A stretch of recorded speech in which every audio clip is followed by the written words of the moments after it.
Buenos días. Buenos días a todos. Gracias por su asistencia.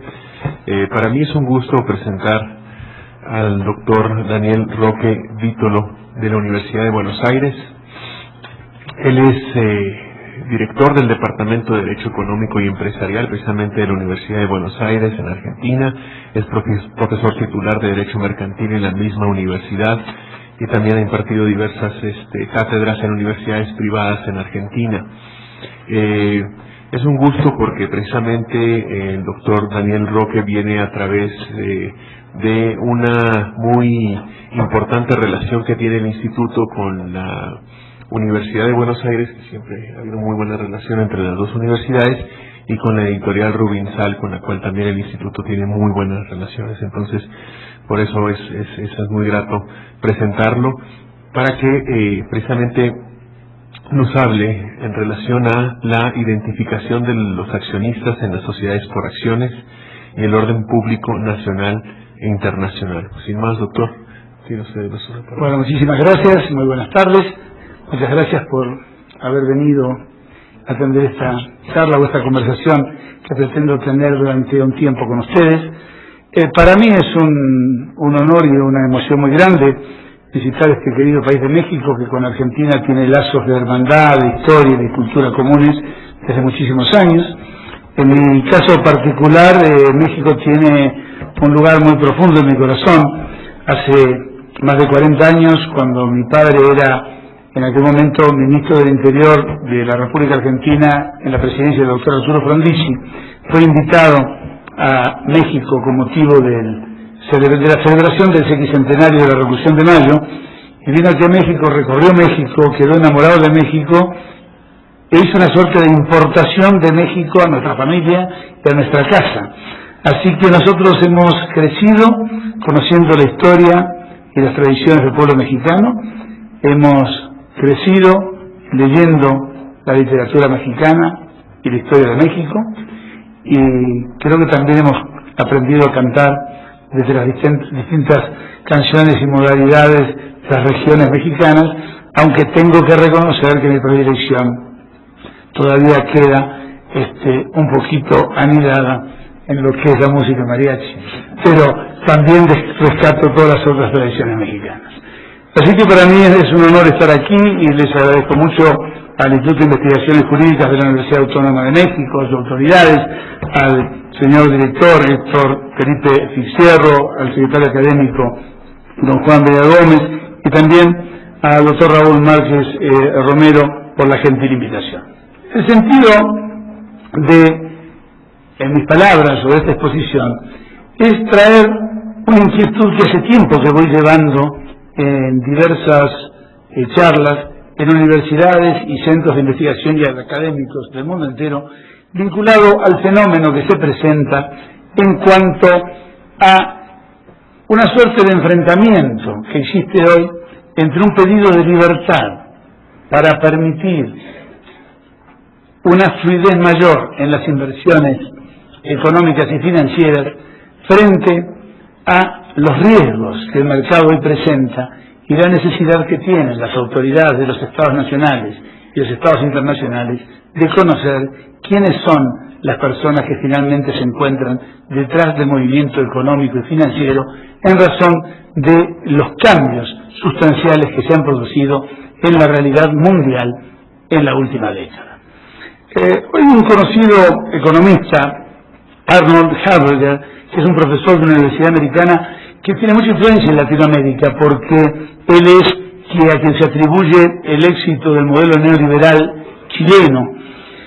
que dice que cuando un lago se congela y la gente comienza a ingresar a patinar, en la zona de la orilla del lago es donde el hielo es más espeso y se va afinando a medida que va llegando al centro. Y que normalmente cuando uno mira a los patinadores encuentra una gran cantidad de patinadores en la orilla, algunos patinadores en la parte media,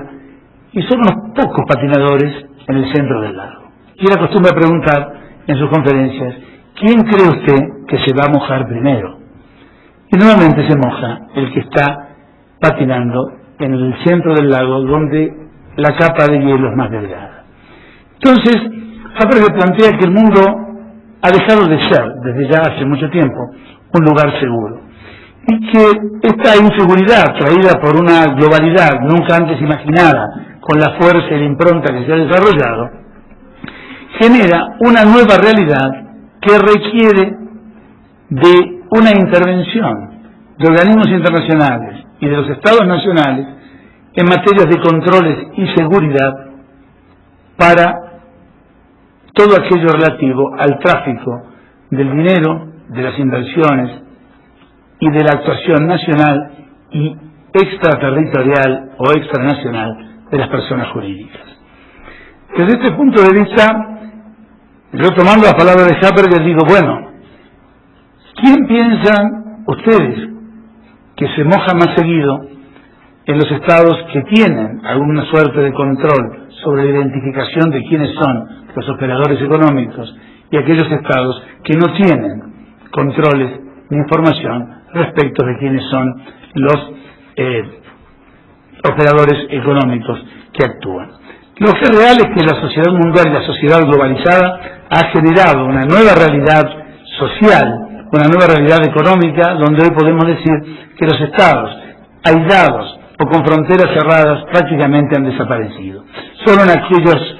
territorios que funcionan casi como islas por razones políticas o de sistemas internos donde se veda el acceso a la comunicación o a la interacción con el mundo exterior, puede hablarse de una no pertenencia a una realidad de un mundo globalizado. Lo que nosotros en algún momento pensábamos de que lo que pudiera ocurrir en lugares remotos del mundo no afectarían a otros estados o a lugares que se encontraban distantes o a culturas que se pensaban diferentes, es una realidad que hoy no ocurre. Una crisis en el Medio Oriente trae una influencia profunda, social, política, económica y financiera en un país de Latinoamérica. Una crisis asiática repercute duramente en África, en Europa Central, en Europa del Este y también en los Estados Unidos de Norteamérica y en América del Sur. Hoy el mundo es una globalidad y en realidad siempre se ha pensado que esta suerte de globalidad traía más beneficios que inconvenientes, motivo por el cual aquel allanamiento de los tráficos y desenvolvimientos de personas y de capitales dentro de la aldea globalizada de la sociedad mundial generó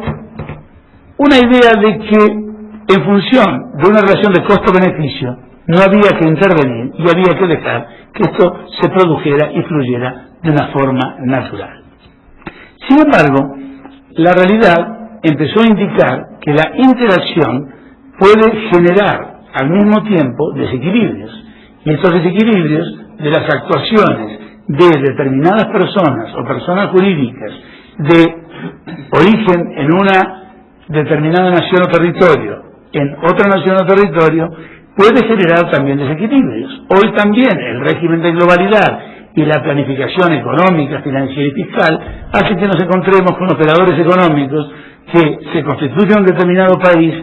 pagan impuestos en un segundo país, desarrollan su actividad en un tercer país y exigen en un cuarto país la realización por parte de los gobiernos de obras de infraestructura para decidir intervenir o no intervenir en esos mercados. Del mismo modo, se van generando de ciertas asimetrías en el funcionamiento y en las normas que van regulando cada uno de los funcionamientos internos de esos países. Lo que ocurre es que otra realidad que ha traído la globalización es una suerte de desaparición de las potestades absolutas de los estados nacionales. Este segundo fenómeno hace que en realidad, si bien la globalización, o mejor dicho, si bien la globalidad es un hecho a través de la apertura de los mercados y de la realidad económica y social donde las fronteras se desdibujan, por otro lado, la globalización importa que los países se hayan llamado a la reflexión para establecer determinadas normas que hagan compatible la existencia de una comunidad internacional organizada con la actuación de los actores que integran esa comunidad, de modo tal de que la llamada comunidad globalizada no estará formada por todos los operadores que pretendan actuar o integrarse a ella, sino solamente por aquellos operadores que puedan cumplir con los estándares exigidos por la comunidad internacional. De hecho, miremos entre nosotros en nuestros días cuál puede ser el ámbito de libertad absoluta que un Estado puede tener en relación con las decisiones que tradicionalmente se consideraban soberanas. Prácticamente han quedado aisladas como decisiones potestativas exclusivas del Estado cuestiones atinentes a las Fuerzas Armadas y a la educación. En todos los otros órdenes que el Estado quiera actuar, no podrá hacerlo para poder calificar como miembro de la comunidad internacional organizada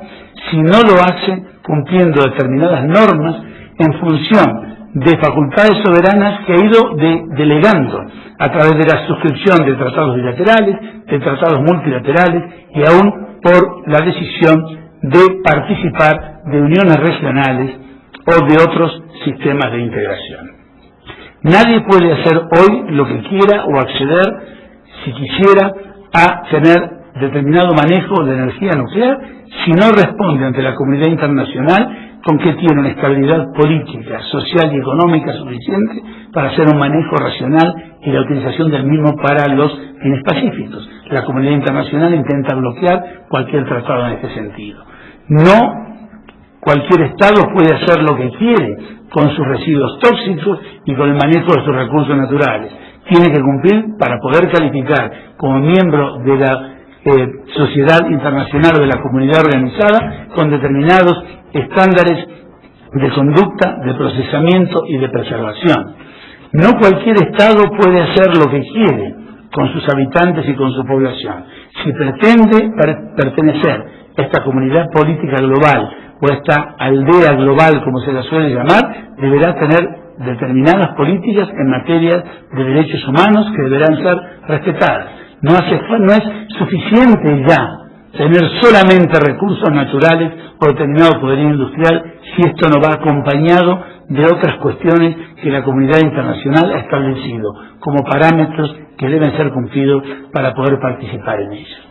Y así podríamos decirlo en materia de proliferación de armas, en materia que podrían ser el manejo de recursos estratégicos, la conservación de la fauna, la conservación de la flora y otros elementos que también se tienen en cuenta.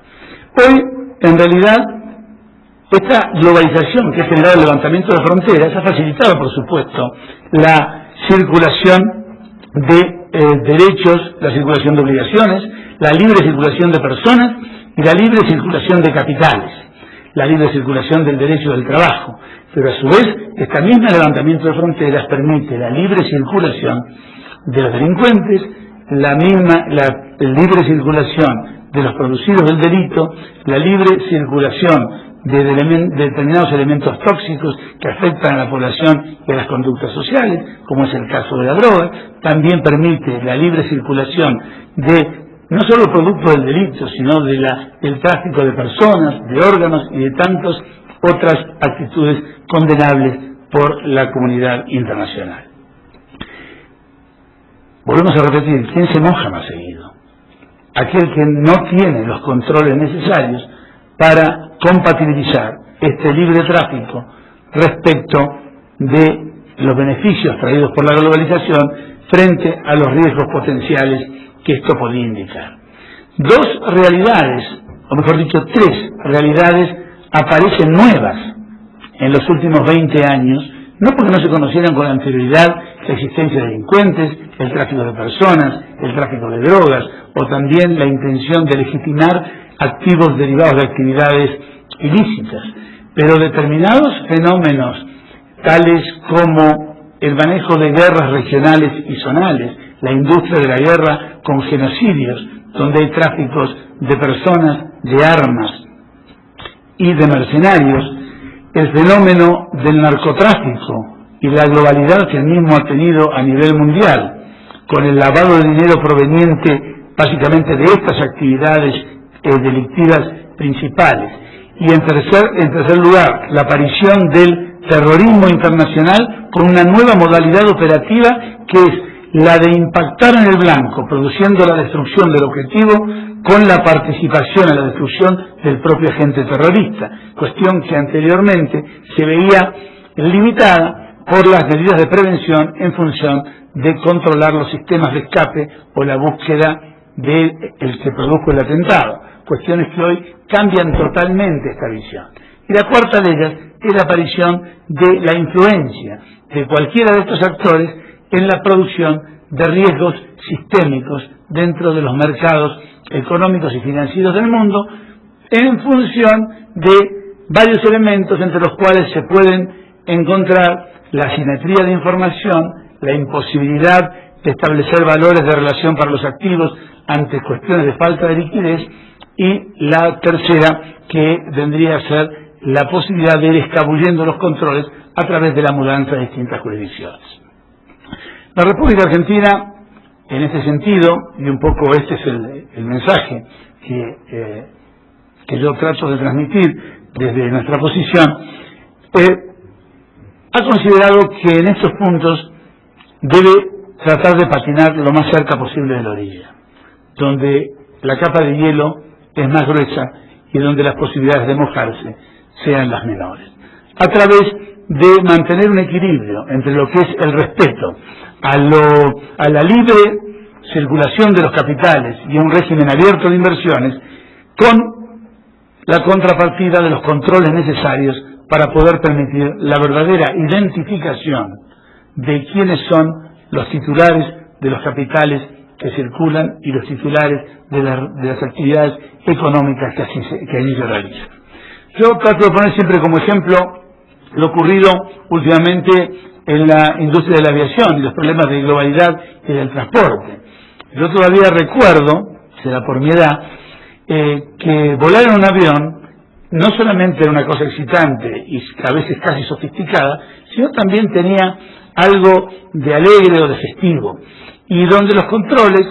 eran bastante, digamos, superfluos. Llegaba el momento donde incluso la tarjeta de embarque se daba sin ninguna identificación, era un cartón de color al cual se le cortaba un pequeño sticker que tenía el número del asiento y no había ni siquiera identificación de quiénes eran los pasajeros que subían al avión. Si hoy miramos lo que significa volar, cualquier persona que aspire a ser un viajero frecuente no solamente tendrá que tener la disponibilidad económica para comprar el pasaje, sino tendrá que convertirse en un experto en armar y desarmar valijas varias veces en el embarque y el desembarque. Tendrá que ser una persona que tendrá que cuidar un poco la silueta porque permanentemente es exigido ser desvestido y vestido nuevamente.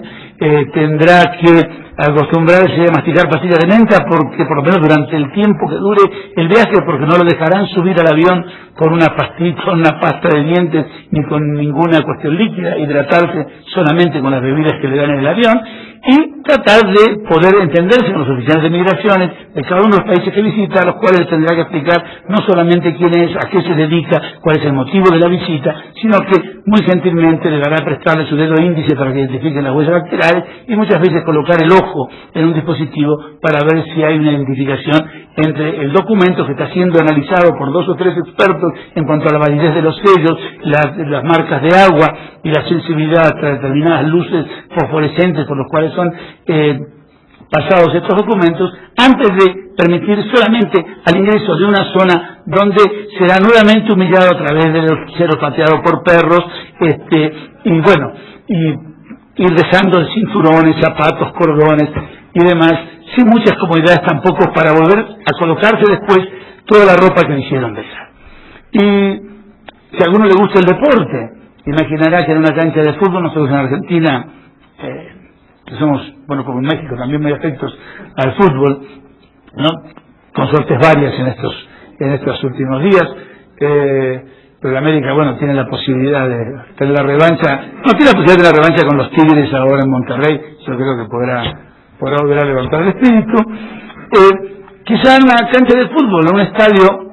ingresan 100.000 personas, y los que provocan desmanes no serán quizá más de 200, si es que son 200, entre 100.000 personas. Y sin embargo,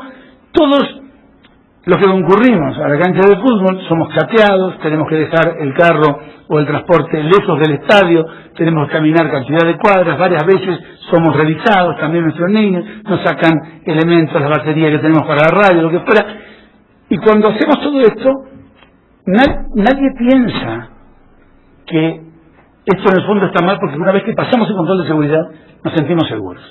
Una vez que hemos pasado los controles de seguridad y las incomodidades y subimos al avión, en cierta forma nos sentimos seguros. ¿Por qué? Porque hoy el riesgo del impacto o el riesgo del siniestro es un riesgo sin retorno, de una magnitud que no es reparable ni siquiera por una compensación posterior. Aquí no es solamente que lo que puede ocurrir porque no se hizo el control es que alguien tendrá un inconveniente. Mueren 6.000 personas. Hoy, que no se haga un control sobre determinadas actividades financieras no significa que una empresa quiebra, significa que cientos de miles de personas que tenían sus bonos de jubilación no los recibirán y han trabajado toda su vida y todas aquellas inversiones que estaban colocadas para garantizarle su retiro se caen, porque nadie realizó este control previo. Es evidente que esto genera el aumento de costos transaccionales y la comunidad económica y jurídica plantea muchas veces si aquellas reglas vinculadas a los controles en las diversas actividades deben mantenerse o no mantenerse, si son críticos respecto de mantener estos controles, sosteniendo que los controles no deben mantenerse porque implican un aumento de costos transaccionales y este aumento de costos transaccionales genera una caída en el régimen de inversiones. Bueno, un poco la posición que nosotros venimos sosteniendo y tratando de explicar desde la cátedra universitaria y también desde la actividad académica, es que la comunidad de negocios alguna vez va a tener que entender que hay determinados valores comunes a la totalidad de la comunidad que son superiores y por los cuales hay que pagar un precio. Así como el viajero paga incomodidades y llegar una hora antes de la que normalmente llegaba a un aeropuerto para los controles de seguridad a cambio de viajar seguro, así como el participante en un evento deportivo, en un recital de rock, es sometido a chequeos y también tiene que llegar temprano y sufrir incomodidades para poder después disfrutar el espectáculo y sentirse medianamente seguro dentro del espectáculo, está pagando ese costo transaccional. Así como la comunidad está pagando en materia de prevenciones para tener también seguridad en su propio transporte y su desenvolvimiento, costos transaccionales, porque hay bienes suntuosos o suntuarios que ya no puede usar porque llaman la atención y pueden generar una agresión de la delincuencia, que tiene que buscar medios seguros de transporte, que tiene que evitar determinados caminos o sistemas. También estos costos transaccionales la sociedad los paga a cambio de un bien superior, que es la seguridad. Y los hombres de negocios tienen que entender, desde mi punto de vista, o de nuestro punto de vista, que algún costo transaccional hay que pagar para poder vivir en una comunidad que en su conjunto sea más segura, para que una comunidad que sea en su conjunto más equitativa y que preserve un conjunto de valores, que son superiores a lo que se pueden llamar los costos transaccionales y que finalmente no frustrarán ninguna operación, sino que solamente la harán un tanto más incómoda de lo que podría haber sido con un manejo absoluto de libertad. ¿Qué tiene que ver esto con la identificación de los accionistas en las sociedades por acciones? Esto tiene mucho que ver, porque finalmente el nuevo protagonista del tráfico mercantil, el nuevo protagonista desde hace ya muchos años de la actividad económica, el verdadero representante de la empresa privada es la sociedad mercantil y básicamente la sociedad por acciones. Y la sociedad por acciones tradicionalmente ha sufrido una deformación, porque en su origen la sociedad por acciones no era una sociedad o un instrumento a través del cual se podían emitir títulos que circulaban al portador, sino que, como todos ustedes conocen, el origen de estas sociedades está vinculado al comercio ultramarino con un control muy fuerte del Estado y una participación del Estado. Y cuando realmente se liberaron estas acciones para permitir ser emitidas al portador, el año 1717 en Inglaterra, por este señor John Law, que tenía una compañía que generó un fraude enorme, que incluso repercutió años después en Francia, donde tampoco permitieron la emisión de estos títulos, solamente al portador para poder circular sin identificación de los accionistas en virtud del peligro que esto podía resultar. En la República Argentina, ya desde el año 1893, cuando se creó el primer cuerpo de inspectores de justicia, las primeras investigaciones que se hicieron respecto del comportamiento de las sociedades por acciones con emisión de títulos al portador habían sido para una generación, en su gran mayoría, de multiplicación del crédito sin la realidad de un soporte sustentable en cuanto a la posibilidad de respaldo. Y a lo largo del tiempo, erráticamente se ha ido desde sistemas nominativos de acciones a sistemas al portador, hasta que hace ya más de 20 años en la República Argentina no están permitidas la emisión de acciones representativas del capital social de una sociedad por acciones si no lo son al portador, o si no son a través de una representación en cuenta, si no son nominativas, no endosables, es decir, solamente transferibles a través del régimen de cesión de créditos, o son emitidas a través de inscripciones en cuentas bajo el sistema de lo que denominamos acciones escriturales. Paralelamente, el segundo control que se ha impuesto es el control respecto de la actuación transnacional de las sociedades comerciales, donde lo que se ha hecho es sancionar un conjunto de normas, primero a través de la Ley Nacional de Sociedades, que es una ley federal, la Ley 19.550, y posteriormente a través del organismo de Contralor y Fiscalización de Sociedades, que es la Inspección General de Justicia, donde se colocan las posibilidades que tienen, respetando los convenios internacionales, las sociedades constituidas en el extranjero de poder actuar en el territorio nacional. Desde ya cualquier sociedad constituida en el extranjero tiene libertad absoluta y capacidad para actuar dentro del territorio del país conforme a las leyes de su lugar de creación, y tiene capacidad para realizar actos aislados y para comparecer en juicio sin necesidad y ni requisito de ninguna inscripción ni fiscalización por parte de las autoridades nacionales. Cualquier sociedad constituida en el extranjero actúa libremente en la Argentina, realiza actos aislados y tiene capacidad para estar en juicio, para demandar y para ser demandada. Sin embargo, si quisiera establecerse en forma permanente una representación, agencia o sucursal, o si quisiera ser a su vez participante como socia de sociedades comerciales constituidas en la República, esta sociedad deberá necesariamente acreditar ante el organismo de Contralor, primero, que se encuentra realmente constituida conforme a las leyes de su país de origen; en segundo lugar, que la sociedad se encuentra en vigencia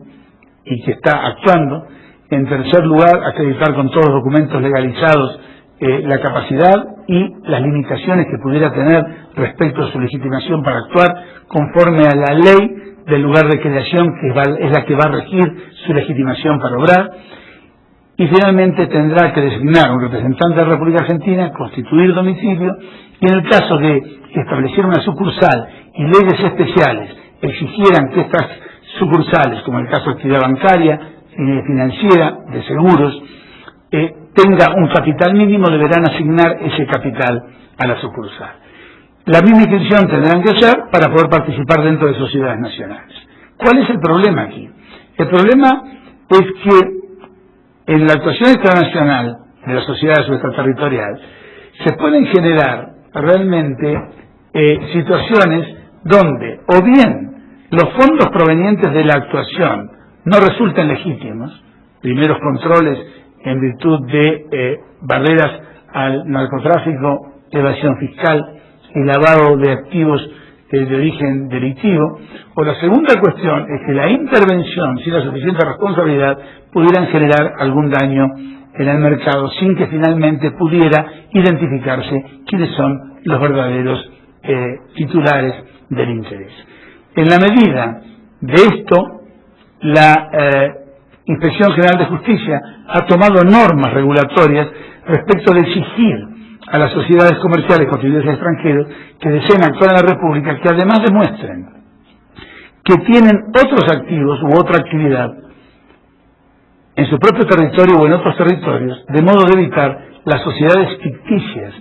que propios residentes del país pudieran generar a través de jurisdicciones offshore, o que permitieran el anonimato accionario para reingresar capitales por fuera del circuito legal.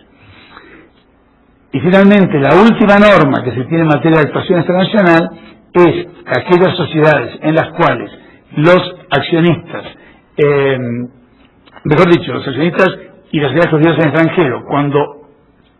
pretenden actuar en la República Argentina, pero su sede respectiva se encuentra en la República Argentina, o el principal objeto a cumplirse por su actividad está dentro de la República Argentina, en este caso la sociedad será considerada como si fuera una sociedad local y serán aplicadas a esta sociedad las normas de la Ley Federal de Sociedades sin que pudiera escudarse para justificar su actuación en las normas que tienen su origen en el lugar de creación. ¿Por qué esta prevención? ¿Por qué esta prevención y por qué esta preocupación? Bueno, básicamente por el peligro que ha generado en las últimas décadas la actuación de las sociedades constituidas en paraísos fiscales o en zonas offshore, donde a través de una protección nacional, con una pequeña inversión, sociedades que prácticamente no tienen registros contables ni hay identificación de los accionistas, generan actividades en otros territorios donde pueden producir determinados daños, generar responsabilidades o ser una manera de girar o legalizar los activos provenientes de actividades delictivas y aún el manejo de fondos derivados del narcotráfico.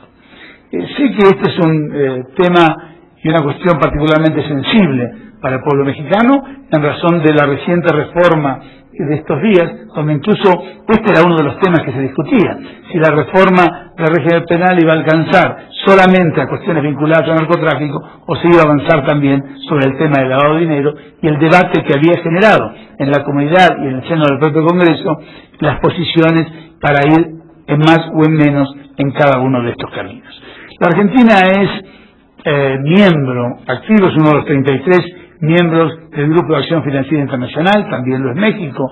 comprometidos a través de la OCDE en el combate del lavado de dinero, y lo que ha tratado es, a través de las normas societarias, cumplir con las resoluciones que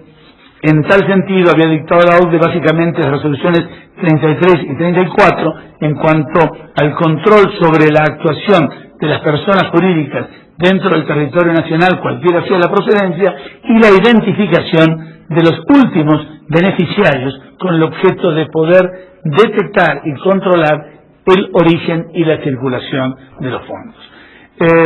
De este punto de vista, la Argentina, tanto en su ley de fondo 19.550 como en las normas de la Inspección General de Justicia, ha impuesto esta exigencia, de modo que dentro del territorio de la República Argentina no se puede no se puede constituir una sociedad comercial en la cual no sean sus socios o últimos beneficiarios identificados. En aquellos tipos sociales de sociedades de personas, la identificación es sencilla, porque la composición de la sociedad y las modificaciones, tanto en la sociedad colectiva, en la sociedad de capital industria, en la sociedad en comandita simple o en la sociedad de responsabilidad limitada, la modificación del elenco de socios importa una modificación del contrato social, y siendo que el contrato social debe ser inscrito ante el registro público de comercio a cargo de las autoridades que lo fiscalizan, la identificación es sencilla. Y respecto a las sociedades por acciones, como les dije, se encuentra prohibido la creación o el funcionamiento de sociedades por acciones en las cuales las acciones no estén representadas a través de acciones nominativas no indosables o acciones escriturales con identificación de los titulares en la cuenta respectiva. Con respecto a un problema que seguramente plantearán ustedes, bueno, ¿qué ocurre con aquellas sociedades que desean actuar en el ámbito de la República Argentina y en sus respectivos países de origen tienen habilitada la posibilidad de que su capital se encuentre representado por acciones al portador y los accionistas no se encuentren identificados? En ese caso, la Inspección General de Justicia requiere, para admitir la inscripción habilitante para que estas sociedades puedan desarrollar acciones habituales dentro de la República Argentina, no actos aislados para lo cual sí estarían habilitadas, sino para el ejercicio de actividad habitual o para participar en otras sociedades comerciales, se les exige que deban identificar al menos los accionistas o apoderados de la primera emisión y también comunicar en las asambleas sucesivas, si hubiere cambio de representantes concurrentes a la asamblea, el cambio de estos representantes para generar un control. Otra de las normas también tomadas por la Inspección General de Justicia es la que, porque como saben ustedes, cada vez que hay una contramedida para tratar de controlar y poder llevar adelante la fiscalización sobre la actividad y la circulación de las acciones o del dinero, quienes tratan de evadir la ley generan una nueva contramedida o generan una nueva actividad, y esta es la generalización que no sé si en México se ha dado, pero que en muchos países de Latinoamérica y en Centroamérica se ha dado, es la aparición masiva del instituto del fideicomiso o de los trusts para evitar identificar las acciones, generando el depósito o el aporte de todas esas acciones a los trusts. Y en este caso, la Inspección General de Justicia exige que para lo que sea inscripción de aquellas titularidades fiduciarias en los registros de la sociedad se deba comunicar también quién es no solamente el fiduciario que representa el conjunto de las acciones, sino la identificación de los beneficiarios o fideicomisarios, si, según sea el caso, y el régimen jurídico aplicable a cada uno. Y finalmente la otra cuestión que también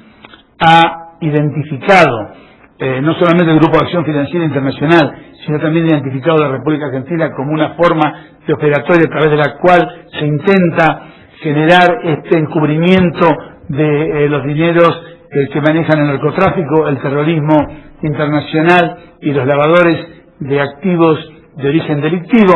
es la utilización de sociedades benéficas o sin fines de lucro, como es el caso de asociaciones o fundaciones, que normalmente son muy utilizadas por el terrorismo en la manera de poder girar los fondos en su actuación extranacional para poder salir de los controles bancarios o los controles que normalmente se hacen en las actividades comerciales. Y en este sentido, lo que también se ha exigido es la identificación de los asociados y, en el caso de las fundaciones, identificación del fundador, y cuando el aportante de los bienes fue una persona distinta del fundador, también su identificación y su permanente actualización dentro de los 30 días de la modificación del elenco o de las participaciones. También deberá hacerse conocer esto al organismo de control. Ahora viene la segunda parte, que es muy breve, porque no quiero abusar tampoco de la generosidad de ustedes, que es decir, bueno, usted nos ha dado los motivos de por qué la República Argentina ha decidido tomar esta decisión y por qué le parece que debe generar una suerte de promoción en que se evite las titularidades accionarias o el manejo del secreto o lo oculto en cuanto a la titularidad de la riqueza que circula por el mundo o que interactúa en esta denominada aldea globalizada. Pero no nos ha dicho usted por qué piensa la Argentina que esto es una cuestión de orden público. Porque yo no quiero abrir, porque no es el día ni el tema, el debate sobre esta discusión que hay sobre qué es lo que es orden público o no es orden público, si orden público se identifica con interés público o no se identifica con interés público, ni tampoco esta cuestión tan debatida, que no sé si en México se da tanto, pero que en la República Argentina, en materia de lo que son las normas que regulan el manejo de sociedades comerciales, es muy habitual, que es la confusión entre el concepto de orden público y de norma imperativa.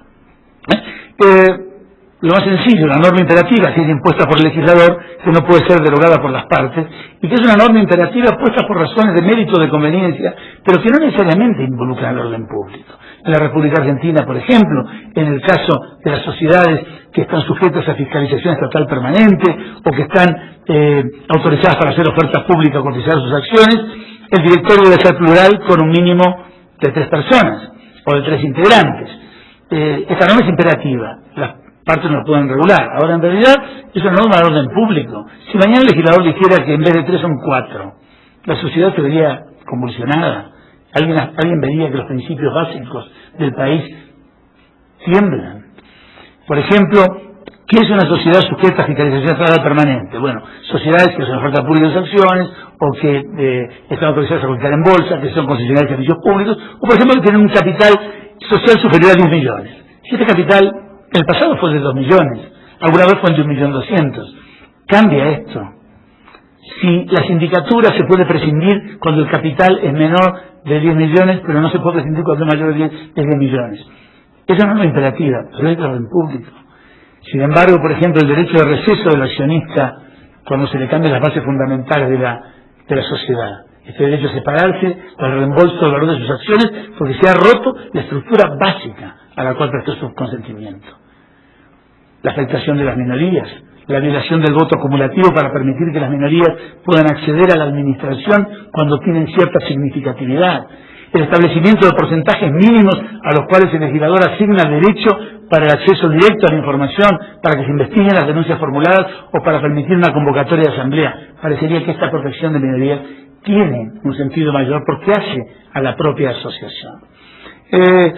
Son muchas las definiciones que han hecho de orden público. Yo he tratado de construir una, y yo digo que, digamos, que el orden público es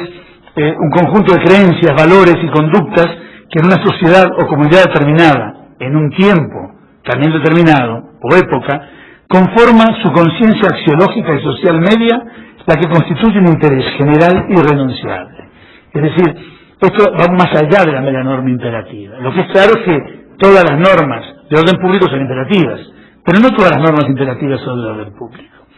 Y entonces aquí viene un poco la conclusión. Conocer quiénes son los reales beneficiarios, quiénes son los reales operadores,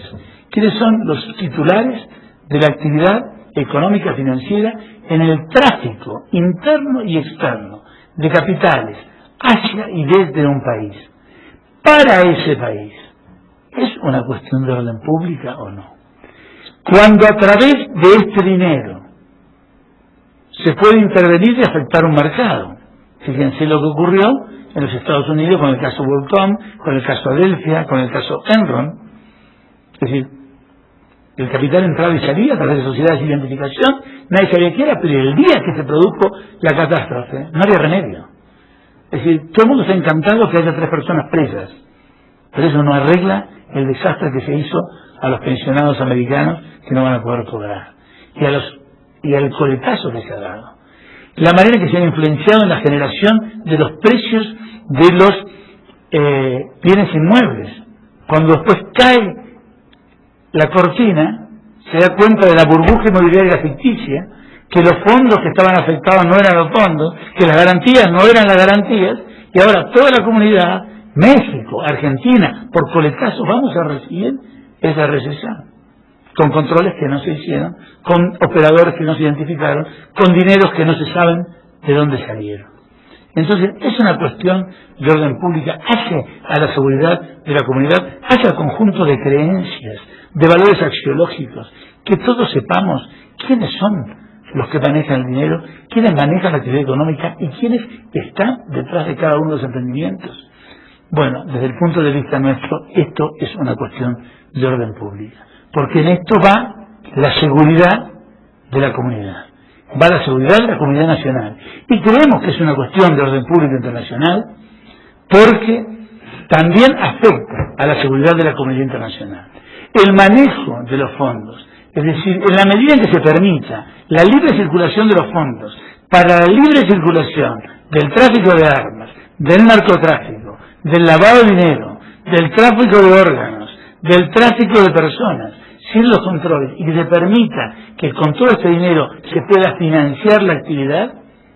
en realidad se está afectando la seguridad y el conjunto de valores de una comunidad que en su conjunto, en el mundo y en su gran mayoría, responde a valores muy superiores y que no cree que un grupo de personas pueda disponer por su propia voluntad y a su solo capricho de la honra, de la vida, de la seguridad, del futuro, del progreso y de la educación de cada una de las personas que integran las comunidades nacionales y la comunidad internacional.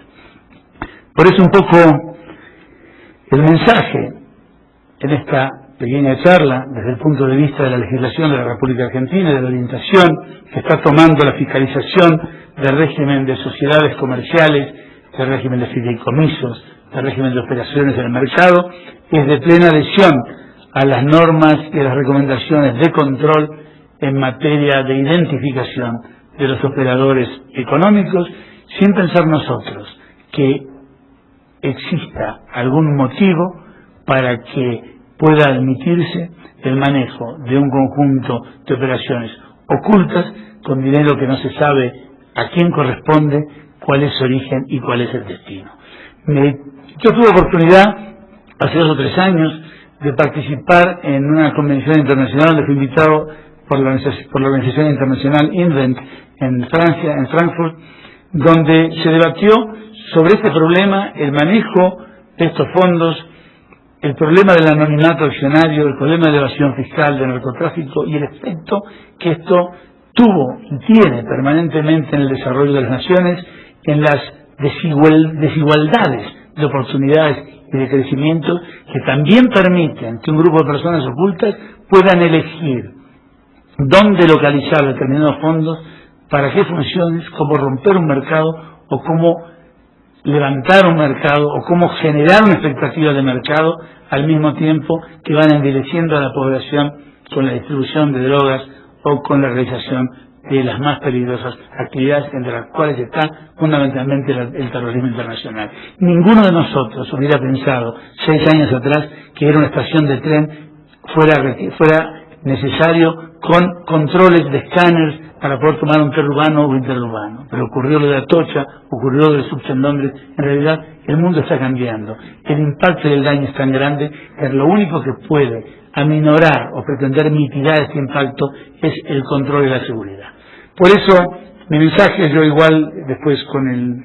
profesor Juan Vega y con la Secretaría Académica vamos a intentar ver si podemos remitirles un texto un poco más completo y detallado sobre esta conferencia, con nuestro pensamiento, con las ideas, con las investigaciones que hemos hecho,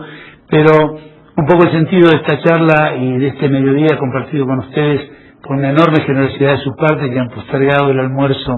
para participar en este rato con nosotros, es decirles que es verdad que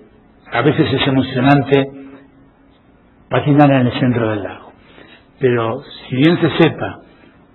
que cuando se rompe la capa fina de hielo y se entra en el lago helado, la hipotermia hace que en un segundo uno pierda la vida, quizá nosotros pensaríamos y reflexionaríamos si no es más razonable, por lo menos en estos aspectos donde el peligro es tan grande, tener que quedarnos patinando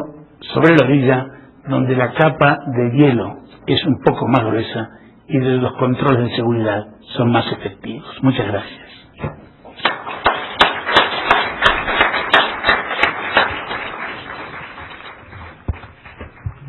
Muchas gracias al doctor Roque. Tenemos tiempo, yo creo que de un par de preguntas. No sé si el público quiera formular alguna interrogante. A mí me despierta mucha curiosidad, sobre todo si no va muy bien, ¿no?, sobre la aplicación de estas ideas en Estados Unidos, por un lado, e igualmente, digamos, en América del Sur. Bueno, el problema de Enron, en realidad, esto es uno de los casos típicos donde la actuación extraterritorial de determinadas sociedades offshore, de paraísos fiscales que tienen reglas muy laxas, donde no hay siquiera principios de contabilidad, porque no se llevan balances, no se llevan libros rubricados, no se llevan evaluaciones, permitieron con accionistas anónimos que los directores derivaran fondos y la actuación, lo que pasa, no había tiempo para desarrollarlo, pero fíjese las 3 formas en las cuales este manejo de paraísos fiscales, sociedades offshore, que están íntimamente vinculadas con el anonimato accionario, actúan. Primero, la simetría de información. El lugar donde la actividad se desarrolla, las autoridades y los operadores desconocen absolutamente todo respecto de la sociedad. Sin embargo, en el lugar de origen, alguien tiene un registro que permite la identificación. Es decir, hay una simetría de información. Los terceros no tienen ninguna información sobre los bienes y los activos. Sin embargo, los verdaderos propietarios sí los tienen. Segunda cuestión, esto, mientras todo funciona bien, nadie pregunta nada. ¿Qué pasa el día en que hay una restricción de liquidez? ¿Cómo sé yo que esa restricción de liquidez tiene respaldo en el activo contable cuando el activo está denunciado sobre una sociedad que no tiene reglas de evaluación? Esto fue lo que pasó con el caso Enron y con el caso WorldCom. Todos los activos que figuraban como con un determinado valor en su lugar de origen estaban por declaración, porque no había ningún procedimiento comprobable que permitiera determinar que esto realmente valía lo que valía. Y esto produjo la quiebra. Es decir, se había producido una explosión de papeles y de inversiones sobre una valorización bursátil. Lo que ocurre en los Estados Unidos, en este sentido, y yo soy muy crítico, ellos son muy ingenuos. En el mundo nada pasa hasta que no pasa en Estados Unidos. Esa es una visión que ellos tienen muy particular y yo soy muy crítico de ella. Es decir, el terrorismo no es terrorismo hasta que actúa en Estados Unidos. Cuando Estados Unidos es terrorismo. Entonces, por ejemplo, el ETA no era terrorismo, eran disidentes. Ahora, cuando la misma bomba del ETA puesta en la Torre Gemela es terrorismo. Entonces, vamos todos contra el terrorismo. los fraudes en balances. Yo cuando fue el caso, cuando salió la ley esta, Sarbanes-Oxley, yo publiqué un artículo que yo decía, bienvenidos al mundo de los iniciados. Porque Estados Unidos, el país más poderoso de la Tierra, descubre que hay gente que puede hacer fraude con los balances. ¡Qué bueno! Nosotros, no sé, en Argentina, que es un país pequeño, un país emergente, es decir, en el sur del mundo, lo sabíamos desde el Código de Comercio de hace un siglo y medio, que decía que burlas en los balances. Nosotros teníamos normas de transparencia de actuación en la oferta pública por las regulaciones de la Comisión Nacional de Valores muy superiores a la ley Sarbanes-Oxley antes que ellos dictaran la ley. Los italianos, los franceses, el derecho continental, europeo, tenían normas de control dentro de las sociedades. ¿Qué pueden y qué no pueden hacer los directores? Ningún director hubiera podido hacer lo que ellos hicieron en estos fraudes bajo la legislación argentina, bajo la legislación de Brasil, de Chile, de Perú, de Paraguay, de Uruguay, no lo hubieran podido hacer. Y ahora vamos a poner normas de buen gobierno, directores independientes. Cuestiones que también son utópicas. El director independiente puede funcionar en Estados Unidos, donde hay un mercado de capitales que atomiza la titularidad de las acciones, pero no puede funcionar el director independiente. Las mismas normas no son aplicadas en Europa, donde el 80% de las sociedades que cotizan en bolsa tienen un controlante directo. Dígale usted al controlante que lo va a designar director, bueno, gracias por la designación, pero yo soy independiente. Jamás haré lo que usted me diga, ni copiaré ninguna instrucción suya, aunque sea mayoritaria. Dura 5 minutos en el cargo. O es removido ad nutum, como lo permite todas estas leyes que yo he mencionado. Entonces, en realidad, la identificación finalmente también es una manera indirecta de terminar con los paraísos fiscales, porque cuando ya se acabó el anonimato, a usted no le sirve. La gente dice, bueno, pero a ver, el anonimato igual se resuelve. Porque a mí también me lo dicen cuando voy a dar las charlas. Me dicen, bueno, doctor, usted es un ingenuo. El anonimato se arregla, pone un testaferro. Le digo, sí, pero vamos a ver. Cuando el testaferro sepa que responde con todos sus bienes, ¿qué pasa si el testaferro se muere? ¿Qué pasa si el testaferro decide mañana no cumplir con el contradocumento? Es decir, el riesgo es distinto. A ver si lo matan. Y bueno, sí lo matarán, pero no se junta con dinero, porque no van a ser herederos. Entonces, empiezan a haber estas trabas que empiezan a romper. Y todos los que estaban a favor de la libertad están empezando a preocuparse. Fíjese lo que pasó en materia fiscal. ¿Qué pasó en Europa en materia fiscal? Todo el mundo decía, no, la libertad fiscal, la libertad fiscal. Libertad fiscal. Entonces Holanda empezó con sus sociedades y sus beneficios fiscales. A los 2 minutos, cuando todo el mundo empezó a mover las sociedades a Holanda, los franceses, los italianos, los alemanes, no. Alemania, la libertad absoluta. ¿Qué pasó ayer? Están peleados con Liechtenstein. Tiene un problema tremendo, porque la gente se les llevó el dinero. Y ahora están teniendo recesión. Y entonces traigan el dinero, no saben de quién es, y no saben dónde se lo llevaron. Entonces ahora la culpa no es de ellos que nos controlaron, es de Liechtenstein que los acogió. Y tiene un incidente semidiplomático, no sabemos hasta dónde va a llegar, donde hay un enfrentamiento. Le han pedido a Mónaco que se alíe con ellos para combatir este tema de las fundaciones de familia, de las sociedades offshore, de la manera donde se oculta el dinero. Esta conferencia en Alemania fue muy interesante porque estaba obispo cardenal hondureño que estuvo, creo que a 2 votos de ser papa, que perdió el papado por 2 votos nada más, y cuando fue al almuerzo me tocó en la mesa. Entonces fuimos charlando y estábamos hablando de estas cuestiones y él me dice, mire Daniel, otro de los fenómenos, me dice, de todas estas concentraciones y circulación de dinero y esta ubicación de los paraísos fiscales offshore, la evasión fiscal, no es solamente el problema que usted plantea, que es muy delicado, el narcotráfico, eso que hay que combatir, sino que aparte de todos esos capitales que se alojan ahí y que quedan de cierta forma protegidos o improductivos, son capitales que están quitando un índice de crecimiento que se vincula con el progreso de la humanidad en su conjunto, que a lo mejor determinados países desarrollados no lo advierten, pero hoy a la mañana, yo donde voy leo el diario local, cuando el idioma me lo permite. Hay países donde llego, realmente son signos indescifrables, entonces el diario no lo puedo leer, pero cuando yo leí esta mañana en el diario mientras desayunaba unas reflexiones respecto de los problemas que habían regionales y que en México con la actuación del narcotráfico y determinados niveles de desarrollo de algunas regiones, finalmente Lo mismo ocurre en países donde hay, con más gravedad por supuesto, donde hay problemas, donde no es el narcotráfico, sino es el tráfico de armas, donde es el problema de, bueno, hay una película reciente sobre el tema este de los diamantes y demás de la industria y lo que ocurre internamente. Una cosa novelada, pero novelada que tiene un dejo de cierta verdad. Los genocidios y estos han ocurrido, las matanzas entre la gente que domina han ocurrido, que les cortan la mano, se las cortan, estas cosas ocurren, y también es un problema de nivel de subdesarrollo donde hay dinero que podría ser afectado para este tipo de actividades y demás. Con otras cosas que están pasando en el mundo que son tremendas y que no manejamos, como es el cambio climático. El problema migratorio no solamente está dado porque la gente quiere acceder a una vida mejor, como le pasa a los africanos con Europa, sino porque también el clima los está corriendo, ya no pueden cultivar donde cultivaban, ya no pueden vivir porque las temperaturas son insoportables, ya no tienen agua para regar, y se van corriendo, y acá se va a producir un colapso. Se va a producir un colapso, y este colapso necesita de un desarrollo equitativo que no puede ser manejado por los que están en la marginalidad. Y hoy finalmente son personas que en la marginalidad, las sociedades offshore rompieron el mercado de capitales que no se saben de quién son, rompieron el mercado, pero no lo rompieron con una inestabilidad, lo rompieron con 4.000 millones, 5.000 millones, 12.000 millones de dólares.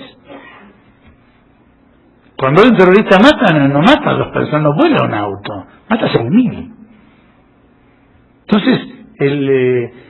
cuando se genera una guerra con el tema de tráfico de armas, también hay una película sobre el tema de tráfico de armas, también novelada, no sigo la vida por las películas, pero estos temas,